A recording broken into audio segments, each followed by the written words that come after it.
नमस्कार दोस्तों, राधे राधे। यमुना के किनारे एक छोटा सा गांव था जहां रामू नाम का एक गरीब किसान अपनी मां के साथ रहता था। रामू का जीवन सादा था, एक छोटी सी झोपड़ी, थोड़ी सी जमीन और 2 बैल। पर उसके दिल में श्री कृष्ण के लिए अनंत भक्ति थी।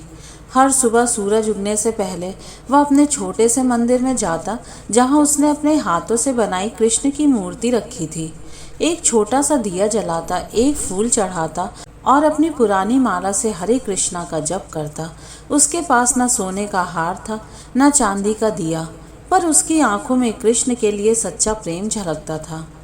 एक दिन गांव में खबर फैली कि एक बड़े संत स्वामी शिवानंद पधार रहे हैं। लोग उनके दर्शन के लिए दूर दूर से आने लगे।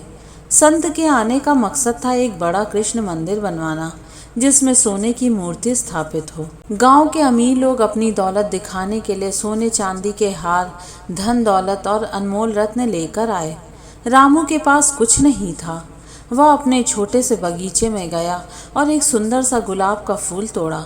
उसने सोचा, मेरे कृष्ण को यही पसंद है, ये फूल मेरी भक्ति का प्रतीक है। जब रामू संत के सामने गया तो लोगों ने उसका मजाक उड़ाया।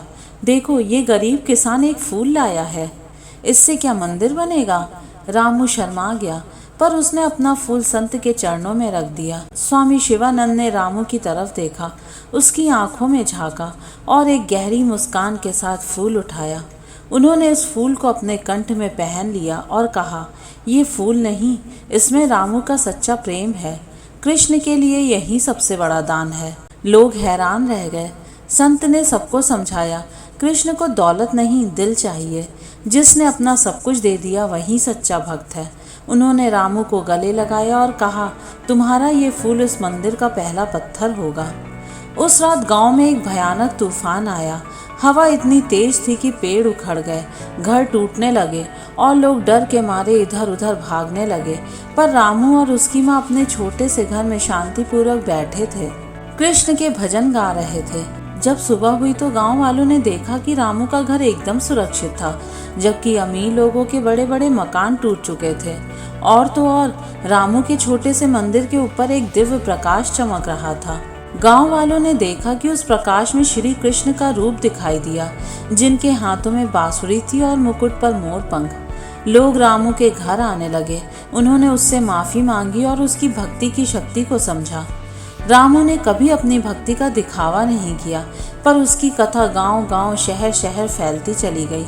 लोग उसके छोटे से मंदिर में दर्शन करने आने लगे। एक दिन स्वामी शिवानंद खुद रामू के घर आकर बोले, तुम्हारी भक्ति ने श्री कृष्ण को यहाँ बांध लिया है। नया मंदिर बनाने की जरूरत नहीं, ये छोटा सा मंदिर ही सबके लिए तीर्थ है। रामू ने शर्मा कर सिर झुका लिया और कहा, स्वामी जी, मैं तो बस अपने कृष्ण से प्यार करता हूँ, ये सब उनकी कृपा है। उस दिन से रामू का छोटा सा मंदिर एक बड़ा तीर्थ बन गया। लोग दूर दूर से आते, एक फूल चढ़ाते और कृष्ण के भजन गाते। रामू के जीवन में कोई बदलाव नहीं आया। वह वही गरीब किसान रहा, पर उसका दिल हमेशा कृष्ण के प्रेम से भरपूर रहा। तो भक्तों, भक्ति में शक्ति होती है। श्री कृष्ण को ना दौलत चाहिए, ना दिखावा। एक छोटा सा फूल अगर दिल से चढ़ाया जाए तो वह भी एक बड़े मंदिर का आधार बन सकता है। अगर आपको ये कहानी पसंद आई हो तो वीडियो को लाइक और चैनल को सब्सक्राइब जरूर कर दीजिएगा। धन्यवाद।